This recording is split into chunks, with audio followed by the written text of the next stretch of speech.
சாயிராம். நம்மை நாமே நம்பவில்லை என்றால் இந்த பிரபஞ்சத்தில் வேறு யார் நம்மை நம்புவார்கள் என்று தீர்க்கமாக மாற்றி சிந்தனை செய்யலாம். மனதார நம்மை முழுமையாக நம்பலாம். நம்பினால் அனைத்தும் நடந்துவிடும். ஜெய் சாயிராம், ஜெய் ஜெய் சாயிராம். நம்ம சாயன்பர்கள் எல்லாரும் எப்படி இருக்கீங்க? எல்லாரும் நல்லா இருப்போம். ஓம் சாயிராம். என் அன்பு பிரியமே, இன்று இரவுக்குள் இதை நீ கேட்டுவிட்டால் நாளை மிகப்பெரிய மங்கள நாளில் உனக்கு நல்ல செய்தி சர்வ நிச்சயமாக உன்னை தேடி வரும். ஆம் என் பிள்ளையே, நிச்சயமாக நல்ல செய்தி, உனக்கான செய்தி உனக்காகவே உன்னை தேடி வரும். என் அன்பு பிரியமே, நம்பிக்கையோடு இரு. நடந்துவிடுமா நடக்காதா என்ற குழப்பமான மனநிலையில் இருந்தால் நிச்சயமாக அது உன்னுடைய வெற்றிக்கு தடைகளாகத்தான் இருக்கும். நடக்கும் என்று நம்பு, முடியும் என்று நம்பு. அந்த நம்பிக்கையே நடக்காததையும் முடிக்காததையும் நடத்தி காட்டும், முடித்து காட்டிவிடும். ஆம் என் குழந்தையே, மிக பெரிய வலிமையை உன்னிடத்தில் இருந்துவிட்டால் போதும், நம்பிக்கை இருந்துவிட்டால் போதும், முடிக்காத காரியத்தையும் முடித்து விடலாம் உன்னுடைய அந்த வலிமையினால். ஒருவேளை தோல்வியே வந்தாலும் கூட தப்பி தவறிக்கூட ஓட முயற்சி செய்யாதே என் பிரியமே. வரப்போவது வெற்றியா தோல்வியா என்று நீ கவனித்து கொண்டே இருக்காதே.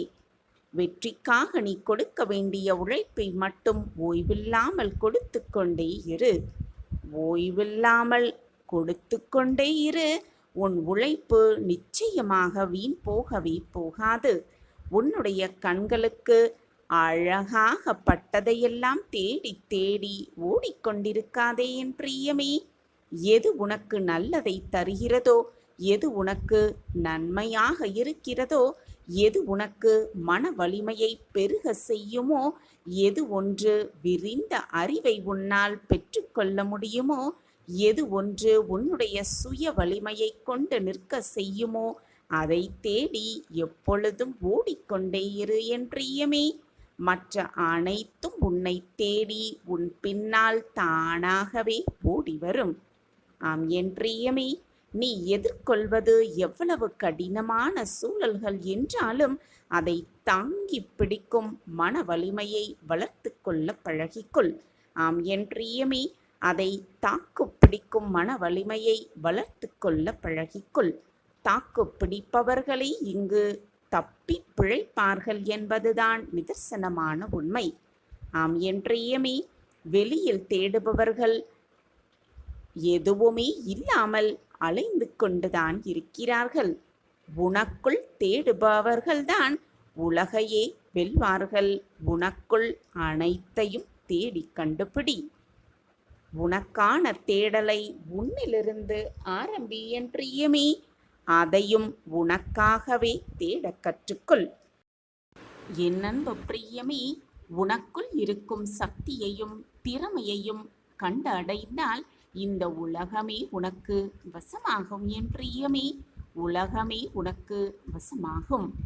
தாழ்வு மனப்பான்மை என்பது உனக்கு நீயே கொடுத்து கொள்ளும் மிக கொடுமையான தண்டனை என்பதை புரிந்து கொள். அதிலிருந்து சீக்கிரமாக வெளியே வந்துவிடு. பொறாமையை இன்றே விட்டுவிட கற்றுக்கொள்.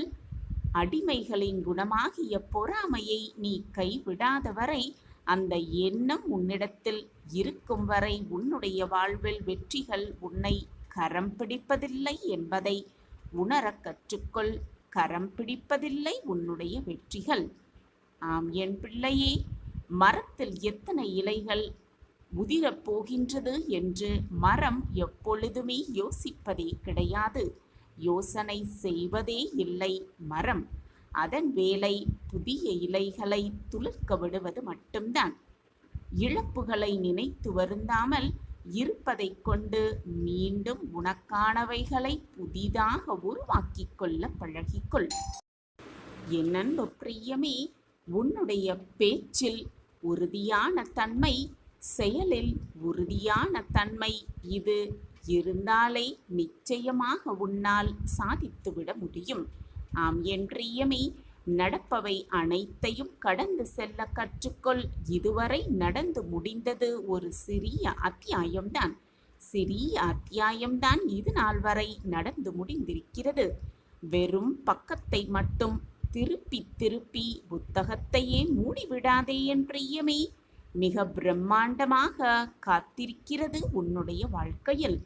எது நடந்தாலும் மனதை சமநிலைப்படுத்துவதே மற்றற்ற மகிழ்ச்சியான வாழ்வை அடையும் ஒரே வழி என்பதை புரிந்து கொள். ஆம் என் பிரியமே, அதுதான் ஒரே வழி.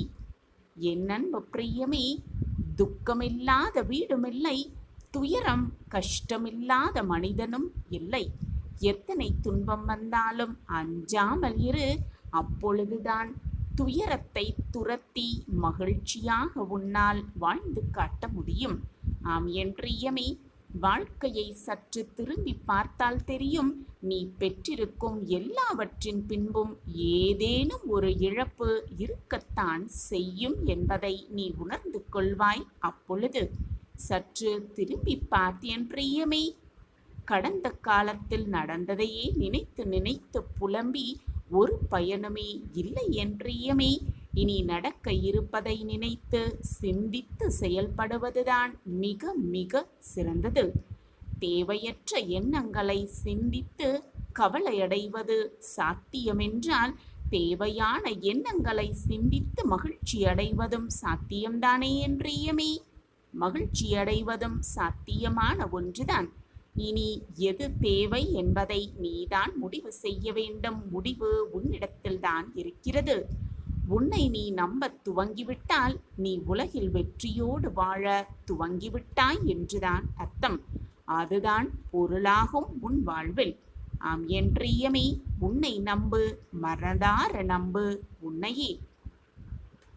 என் அன்பு பிரியமே, நம்பிக்கையோடு இரு. எது வந்தாலும் மனதை நம்பிக்கையில்லாத தன்மைக்கு கொண்டு செல்லாதே. உன்னுடைய வாழ்வில் நேர்மறையான எண்ணங்களை மட்டுமே வளர்த்து கொள்ள பழகிக்கொள். எதை செய்ய வேண்டுமோ அதை முழு கவனத்தோடு செய்தால் எதை அடைய நினைக்கிறாயோ அது நிச்சயமாக அடையக்கூடிய ஆற்றலை பெற்றுவிடும் என்பதுதான் உண்மை. எதற்குமே எதற்காகவும் தயங்கி நிற்காதே என் பிரியமே. உதாரணம் காட்டுவது மிக மிக எளிமையான ஒன்றுதான். ஆனால் அதை சீக்கிரமே மறக்கக்கூடியதும் ஒன்றுதான்.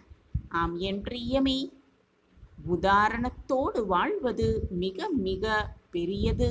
நீயே நல்ல உதாரணமாக வாழ்ந்து காட்டு. சிலரின் இன்றைய உழைப்பே நாளைய வரலாறாக மாற்றம் பெறும். அது வரலாறாகவே மாற்றம் பெறும். நீயும் உனதுடைய உழைப்பை கொண்டு உனது வரலாற்றை எழுத பழகு. உன்னுடைய எண்ணங்கள் மிக மிக வலிமையானது. அவற்றை பூக்களைப் போல நீ தூவினால் அது உனக்கு மாலையாகவே கிடைக்கும். ஆம் என் பிரியமே, கற்களைப் போல நீ எறிந்தால் அது உனக்கு காயங்களை தான் தரும் என் பிரியமே. எண்ணங்களை சரியாக பயன்படுத்த கற்றுக்கொள். வாழ்வில் நடப்பது நடக்கட்டும். நீ இலக்கை நோக்கிய பயணத்தில் வரும் தடைகளை கடப்பதை மட்டும் நிறுத்திவிடாதே என் பிரியமே. அதை மட்டும் நிறுத்திவிடாதே. ஆம் என் பிரியமே, உழைக்காத நேரம் மட்டும்தான் உனக்கு கெட்ட நேரம். உழைக்கும் ஒவ்வொரு நொடியும் உனக்கான நல்ல நேரம்தான் என்பதை மனதில் தீர்க்கமாக பதிய வைத்துக்கொள். எப்பொழுதுமே உன் மனதை அழகாக வைத்திருக்க பழகிக்கொள். அதுதான் எல்லாவற்றுக்கும் அடிப்படையான விஷயமாகவே இருக்கும். அசட்டுத்தனமான சில நம்பிக்கையில் உன்னுடைய வாழ்வை கழித்து விடாதே என் பிரியமே. நம்பிக்கையற்ற நிலையை விட முட்டாள்தனமான நம்பிக்கை உன்னை எதுவுமே இல்லாமல் செய்துவிடும். ஆம் என் பிரியமே, எதுவுமே இல்லாமல் செய்துவிடும். எப்பொழுதுமே உன்னை மட்டுமே நம்பு. உன்னை மட்டுமே முழுவதுமாக நம்பு. மற்றவர்களை எதற்காகவும் அவர்களை சார்ந்து வாழாதே. ஆம் என் பிரியமே, உனக்கு எது தேவை என்பதை நீதான் முடிவு செய்ய வேண்டுமே தவிர உன்னை சுற்றி இருப்பவர்கள் அந்த முடிவை எடுக்க வேண்டிய சூழ்நிலையை நீ உருவாக்காதே. உனக்கானதை ஏற்றுக்கொள். நிறைவும் நிம்மதியும் உன்னுடைய அகத்தை எப்பொழுதுமே சூழ்ந்து இருக்கும். உனக்கானது எது என்பதை நீ தீர்க்கமாக புரிந்து அதை மனதார ஏற்றுக்கொள்ள பழகிக்கொள். இன்று ஏற்க மறுப்பதை மற்றொரு நாள் கேட்கும் நிலை உன் வாழ்வில் உண்டாகக்கூடும். ஆம் என் பிரியமே, இன்று ஏற்க மறுப்பதை மற்றொரு நாள் அது உருவாக்கக்கூடும் என்பதை புரிந்து கொள். ஒவ்வொரு பிரச்சனைகளையும் பிரச்சனையாக பார்ப்பதுதான் உன்னுடைய பிரச்சனை என்பதை நீ புரிந்து கொள். அதுதான் உன்னுடைய மிகப்பெரிய பிரச்சனை என்பதை புரிந்து கொள். ஆம் என் பிரியமே, நீ சந்திக்கும் பிரச்சனையை உனக்கான வாய்ப்பாக பார்க்க கற்றுக்கொள். அப்பொழுதுதான் வாழ்வே உனக்கு புரிய வரும். அப்பொழுதுதான் வாழ்வே புரியும். நீ எவ்வளவு முயன்றாலும் சில காரியங்கள் காலத்தின் கைகளில்தான் இருக்கும் என் பிரியமே. சில காரியங்கள் காலத்தின் கைகளில்தான் இருக்கும். நடக்க வேண்டிய நேரத்தில் அது உறுதியாக நடந்தே தீரும். கிடைக்க வேண்டிய நேரத்தில் அது நிச்சயமாக கிடைத்தே தீரும். உன்னுடைய நிலையில் நீ எப்பொழுதுமே தெளிவாக இருக்க கற்றுக்கொள். வாழ்வில் எது நடக்குமோ என்ன நடக்குமோ என்று பயத்தோடு வாழ்வதை விட எது நடந்தாலும் பார்த்து கொள்ளலாம் என்ற நம்பிக்கையில் வாழ்பவர்களை வாழ்வில் எப்பொழுதும் வெற்றியை தன்வசம் ஆக்கிக் கொள்கிறார்கள். நீயும் எது நடந்தாலும் பார்த்து கொள்ளலாம் என்ற நம்பிக்கையோடு இரு. உனக்கு துணையாக உன்னப்பா நான் உன்னோடு இருந்து கொண்டிருக்கிறேன் என்பதை எந்த நொடியும் மறந்துவிடாதே என் பிரியமே. இரவில் உறக்கமில்லாமல் தவிக்கும் என் பிள்ளையே, உன் சாயப்பா கூறுவதை நம்பிக்கையோடு செய்து பார். நம்பிக்கையோடு செய்து பார். செய்துவிட்டு நம்பிக்கையோடு உறக்கம் கொள். இதுவரை அன்னமில்லாமல் உறக்கமில்லாமல் கழிந்த உன் நாட்களெல்லாம் ஒரு முடிவுக்கு வரப்போகிறது. உன் கஷ்டகாலமெல்லாம் இன்று இரவோடு ஒரு முடிவுக்கு வரப்போகிறது. என் பிள்ளையே, காலமும் உன்னை சுற்றியுள்ள மனிதர்களும் உன்னை காயப்படுத்தும் பொழுது, உன் மனதை வேதனைப்படுத்தும் பொழுது காயப்பட்டு விடாதே, நொந்து விடாதே. உன்னை காயப்படுத்த வேண்டும், உன்னை நோகடிக்க வேண்டும் என்ற எண்ணத்திலேயே அவர்கள் அதை செய்கிறார்கள். அது அவர்களுடைய எண்ணம். ஆனால் உன் எண்ணம் என்னவாக இருக்க வேண்டும் தெரியுமா? எது நடந்தாலும் புன்னகையோடு நகர்ந்து செல்வதுதான் உன் எண்ணமாக இருக்க வேண்டும். அப்படி நீ நகர்ந்து சென்றால் உன்னை வேதனைப்படுத்தியவர்கள், உன்னை அவமானப்படுத்த வேண்டும் என்று நினைத்து கொண்டிருப்பவர்கள் நிச்சயமாக உன்னுடைய அந்த செயலை பார்த்து மனம் வருந்துவார்கள். ஏன் இவன் இப்படி நடந்து கொள்கிறான் என்ற எண்ணம் அவர்கள் மனதில் எழும். அந்த எண்ணம் வரும் வரை நீ புன்னகையோடு அந்த இடத்தை விட்டு நகர்ந்து விடு. அதுதான் அவர்களுக்கு கொடுக்கும் தக்க பதிலடியாகவே இருக்கும். உனக்கென விடியல் வரப்போகிறது. உனக்கென விடியலுக்காகவே உன் சாயப்பா உன்னோடு காத்து கொண்டிருக்கிறேன். உனக்கான நல்ல விடியலை உனக்கு கொடுப்பதற்காக. உன்னுடைய மனதில் நம்பிக்கையாய் நான் இருக்கிறேன். நீ எனக்கு செய்யும் சேவைக்கு நான் எப்பொழுதும் உனக்கு உறுதுணையாகவே இருப்பேன். உனக்காக அனைத்தையும் பார்த்து பார்த்து எப்பொழுதுமே செய்து கொண்டே இருப்பேன். இது என்னுடைய சத்திய வாக்கு குழந்தையே. இன்று நீ இப்படி இருப்பதற்கு நீதான் பொறுப்பு. நான் உனக்கு அனைத்தையும் வாரி வாரி வழங்கி கொண்டுதான் இருக்கிறேன். ஆனால் அதை உன்னால் ஏற்றுக்கொள்ள முடியாமல், புரிந்து கொள்ளவும் முடியாமல் உனக்கு இருக்கும் பிரச்சனைகளால் நீ மனவேதனைப்பட்டு கொண்டிருக்கிறாய். மனக்குழப்பத்தில் இருக்கிறாய். அதனால் எதனையுமே உன்னால் புரிந்து கொள்ள முடியாமல் குழம்பி போய் தவித்துக் கொண்டிருக்கிறாய். அனைத்தையும் மறந்துவிடு. போனது போகட்டும். அனைத்தையும் விட்டுவிடு. உன் வாழ்க்கையில் உனக்கு கிடைக்க வேண்டும் என்று எழுதப்பட்டது நிச்சயமாக உன்னிடம் வந்து சேரும். அதை உன்னை தவிர வேறு யாருக்கும் செல்ல நான் அனுமதிக்க மாட்டேன். உன்னுடைய கஷ்டகாலமெல்லாம் முடியப் போகிறது. நல்ல காலம் நமக்கு துவங்கப் போகிறது.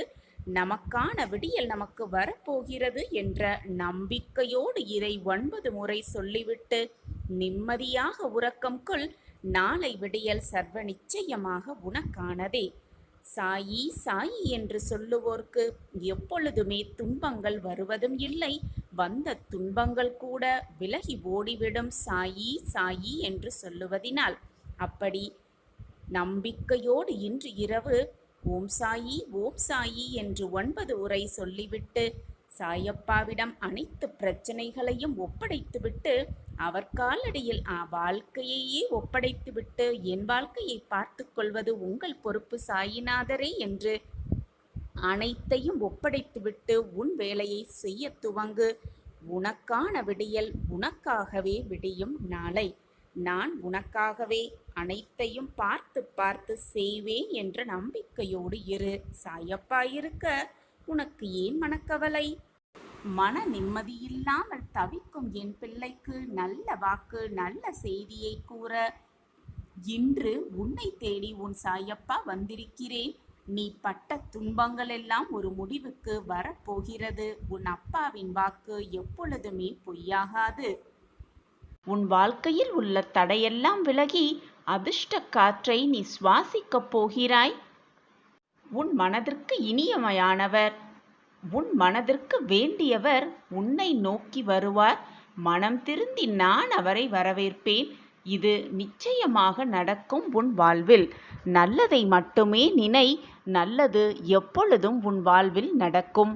அதுவும் நிரந்தர நன்மையாகவே அது இருக்கும். தங்கமே, உன் மனதில் 1000 கஷ்டங்களும் 1000 வேதனைகளும் இருந்தாலும் கூட அந்த கோபத்தை மற்றவர்களிடம் காண்பிப்பது மிக மிக தவறு. உன் சாயப்பா உன் அருகில் இருக்கும் பொழுது நிச்சயமாக நீ மகிழ்ச்சியாகவும் சந்தோஷமாகவும் வாழ்வாய்.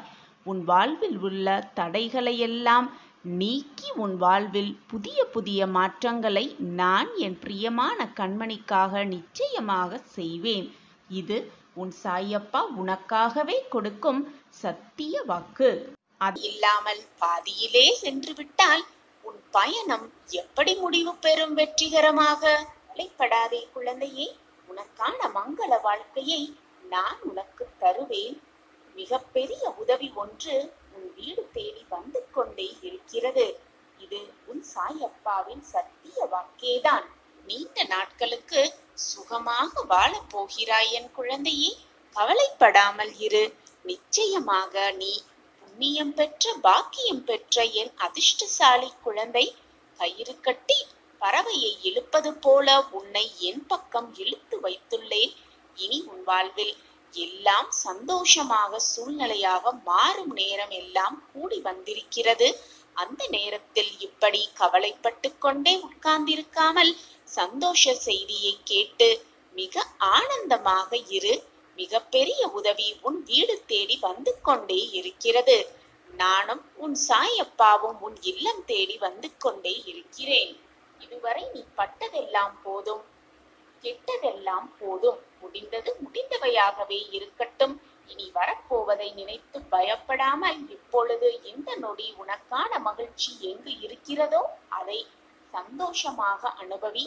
உனக்கு என்று எழுதப்பட்டது நிச்சயமாக உன் கைகளில் கொண்டு வந்து சேர்க்கும் வேலையை நான் பார்க்கும் பொழுது நீ எதை தேடி அலைந்து கொண்டே இருக்கிறாய்?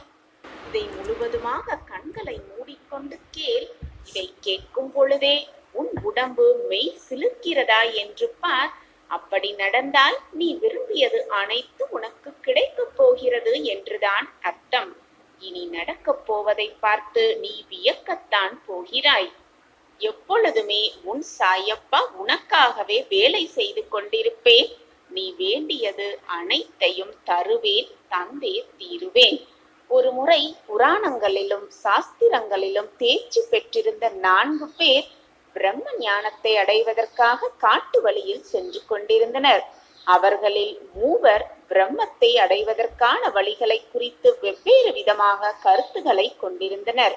4ஆமவரோ நம்மளுடைய அனைத்தையும் பரிபூரணமாக குருவின் திருவடிகளில் அர்ப்பணித்துவிட்டு அவரை சரணடைந்து ஒன்றே பிரம்மத்தை அடைவதற்கான சரியான உபயமாகும் என்றாராம். அனைத்தையும் குருவின் திருவடிகளில் அர்ப்பணித்துவிட்டு அவரை சரணடைவது ஒன்றே பிரம்மத்தை அடைவதற்கான சரியான உபாயமாகும் என்று சொன்னாராம். இந்த நான்காவது நபராக பாபா குறிப்பிட்டது தம்மைதான். இப்படியாக அவர்கள் பேசிக்கொண்டு காட்டுப்பாதையில் போய்க் கொண்டிருந்த பொழுது எதிரில் ஒரு காட்டுவாசி ஒருவன் அவர்களிடம், நீங்கள் யார்? இந்த காட்டுக்குள் ஏன் போகிறீர்கள் என்று கேட்டானாம். அதற்கு அவர்கள், தாங்கள் பிரம்ம ஞானத்தை கண்டு அறிவதற்காக செல்லுவதாக சொன்னார்களாம். பிரம்ம ஞானத்தை பற்றி காட்டுவாசிக்கு என்ன தெரியும்? எனவே அவன், உங்களை பார்த்தால் பசியால் களைத்து போனவர்களாக தெரிகிறது. என்னிடம் இருக்கும் உணவையும் தண்ணீரையும் தருகிறேன், சாப்பிட்டு விட்டு செல்லுங்கள், அப்போதுதான் உங்கள் களைப்பு தீரும். அடர்ந்த இந்த காட்டுக்குள் சென்று விட்டால் சென்ற வழியில் திரும்புவதற்கான தெளிவும் கிடைக்கும் என்று காட்டுவாசி சொன்னானாம். ஆனால் அவனை தாழ்த்தப்பட்ட இனத்தை சேர்ந்தவனாக நினைத்து அவன் தரும் உணவை ஏற்றுக்கொள்வதா என்று எண்ணி அவர்கள் மறுத்தும் விட்டனர்.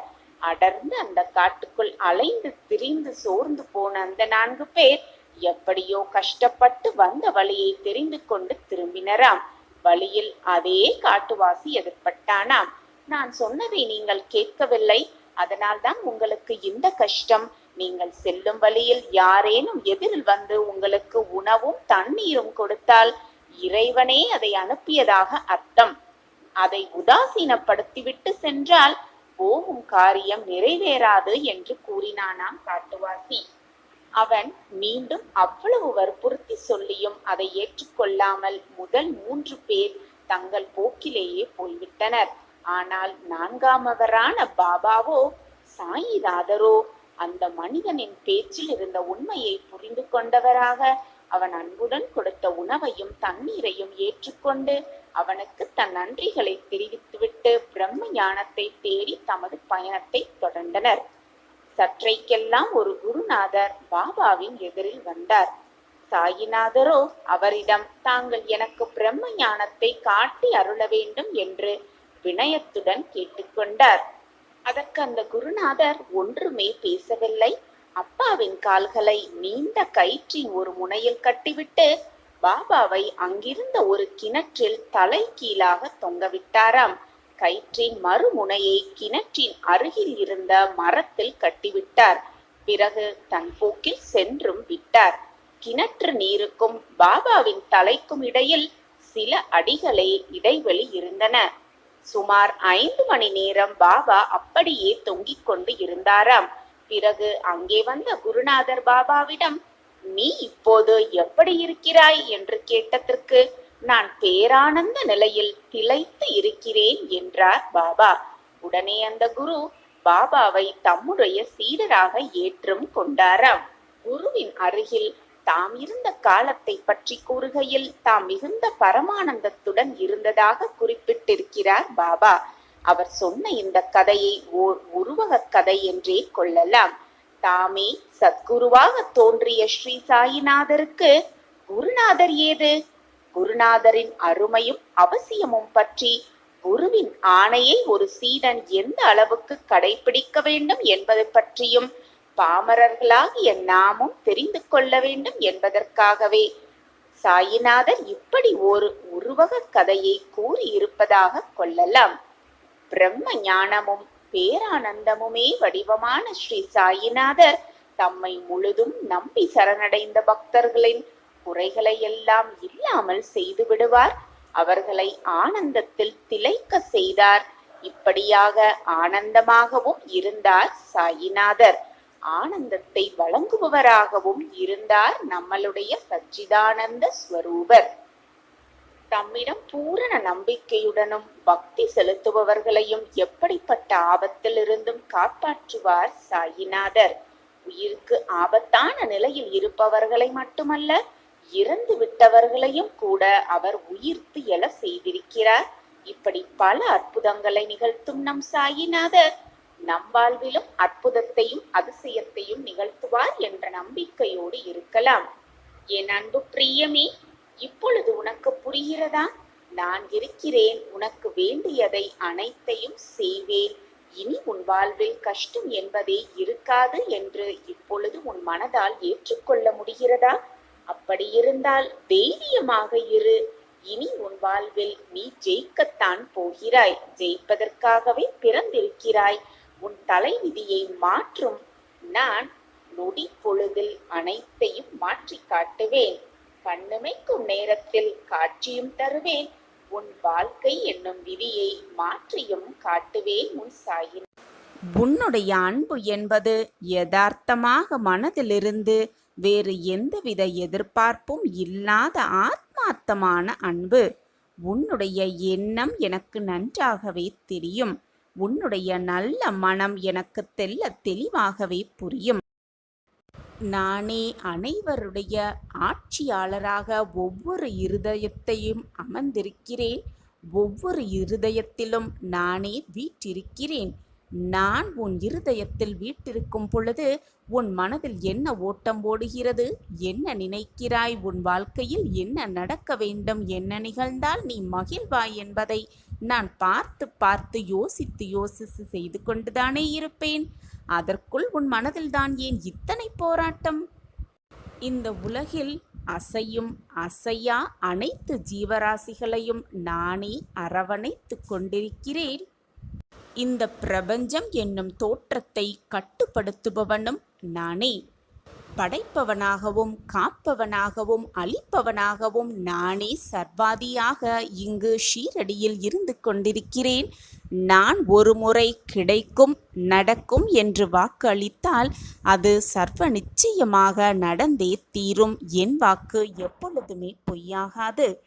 என்னை நம்பியவர்களை நான் எந்த விதத்திலும் விட்டு கொடுக்கவும் மாட்டேன். அவர்களை விட்டு செல்லவும் மாட்டேன். சாயிநாதரை விட்டு விலகி போகும்படி நான் அறிவுறுத்தவும் மாட்டேன். உன்னை என் பக்கம் இழுத்தது நானே.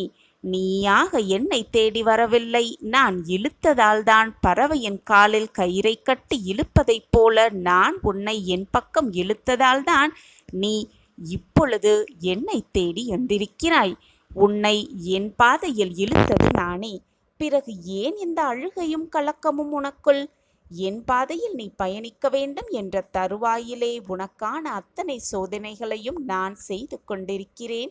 உன்னை காயப்படுத்துவதற்காகவோ, உன்னை வேதனைப்படுத்துவதற்காகவோ, உன்னை கண்ணீர் சிந்த வைப்பதற்காகவோ அல்ல உன்னுடைய சோதனைகள். அதில் ஒவ்வொரு கணமும் உன் நம்பிக்கை, பொறுமை, நிதானம், அன்பு, பக்தி என அனைத்தையும் நான் சோதித்து கொண்டிருக்கிறேன். அது உனக்கு கஷ்டத்தையும் வேதனையும் தருவதற்கு அல்ல, வாழ்க்கையின் பக்குவத்தையும் ஆன்மீகத்தின் மகத்துவத்தையும் நீ அறிய வேண்டும் என்பதற்காகத்தான் உனக்கு வரும் கஷ்டங்கள். நீ பயணிக்கும் வழியில் உன் துணை, என் துணை நிச்சயமாக உனக்கு இருக்கும். ஆனால் உன் வழியில் சில முட்களும் இருக்கத்தான் செய்யும். கவனமாக நடப்பது உன்னுடைய பொறுப்பு. அப்படி கவனமாக நடக்கும் பொழுதும் அந்த முட்கள் உன் கால்களை குத்தினால் சற்றும் கவலைப்படாமல் வலி இருக்கத்தான் செய்யும் என்ற தீர்க்கமான சிந்தனையோடு உன் வழியை ஒவ்வொரு அடியையும் நம்பிக்கையோடு எடுத்து வைத்து கொண்டே இரு. உனக்கானது நிச்சயமாக உன்னை வந்து சேரும். நான் உன்னிடம் கொண்டு வந்து சேர்க்கும் வேலையை நான் பார்த்து கொள்கிறேன். நம்பிக்கையோடு இரு. எதை நினைத்தும் மனதை போட்டு குழப்பிக்கொள்ளாதே. உனக்கு என்று எழுதப்பட்டது நிச்சயமாக உன்னிடம் வந்து சேரும். யார் இருந்தாலும் இல்லாமல் போனாலும் உன் சாயப்பா நான் உன்னோடு எப்பொழுதும் இருந்து கொண்டே இருப்பேன். என் அன்பும் அருளும் ஆசிர்வாதமும் எப்பொழுதுமே உனக்கு உண்டு. என் உயிராய் இருக்கும் என் இதய துடிப்பே, என் குழந்தையாக நீதானே. உன் தாயாக, தகப்பனாக, குருவாக, தோழனாக, அனைத்துமாக நான் உனக்கு துணையாகவே இருப்பேன். அப்பத்தோடும் என்னிடம் வந்து தினமும் கேட்கிறாய், என் கண்ணீரை துடைத்து விடுங்கள் சாயிநாதரே, என் கண்ணீருக்கு வழி காட்டுங்கள் என்று என்னிடம் வந்து உன் வேதனையை அத்தனையும் கொட்டி தீர்க்கிறாய். எது வந்தாலும், வானமே இடிந்து உன் தலையில் விழும் சூழ்நிலை வந்தாலும் ஒரு கன நொடி போதும் அனைத்தையும் மாற்றி காட்டும் வல்லமை என்னிடம் உள்ளது ஒன்று என்று உனக்கு தெரியாதா? பின் ஏன் வாழ்க்கையில் அடுத்த அடி எப்படி வைக்க வேண்டும் என்று என்னிடம் வந்து கேட்கிறாய்? உன் வாழ்க்கையை சீர்படுத்த, உன் வாழ்க்கையை நெறிப்படுத்தவே நான் போராடி கொண்டிருக்கிறேன். உனக்கான அனைத்தையும் அள்ளி அள்ளி கொடுக்கவே நான் ஆசையோடு காத்து கொண்டிருக்கிறேன் பிள்ளையே. எது வந்தாலும் மனதில் நம்பிக்கையை மட்டும் இழந்து விடாமல் தைரியமாகவும் நம்பிக்கையோடும் உன் அடுத்த அடியை எடுத்து வை. உனக்கான வெற்றி வாழ்க்கையாகவே அந்த அடி இருக்கும்.